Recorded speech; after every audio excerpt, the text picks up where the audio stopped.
అవిధేయత వలన, నీ ఒక్క అపవిత్రమైన క్రియల చేత, నీ ఒక్క అబద్ధము చేత, నీ ఒక్క ఆశ చేత నీ కుటుంబము పరిస్థితులు చిన్నాభిన్నం అయిపోతున్నాయి.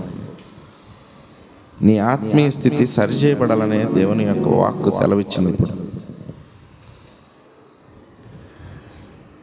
ఒకరి ఆశ వారి కుటుంబాన్ని నాశనమునకు నడిపిన పరిస్థితికి పోయింది. ఒక వ్యక్తి ఆశ తన జీవితంని కోల్పోయిన పరిస్థితికి పోయింది. అలా అవ్వకూడదనేది దేవుని యొక్క కోరిక మన పట్ల. అందుకే ప్రేమ చూపిస్తున్నాడు. ఇంకా ఎన్నడెన్నడికి మన భూమిలో అసలు ఎవరు చూపించలేని ప్రేమ అండి ఇది. మనం తప్పు చేస్తే నువ్వు తప్పు చేసావు బతికినంతకాలం తెప్పి పొడిచేవాళ్ళే తప్ప,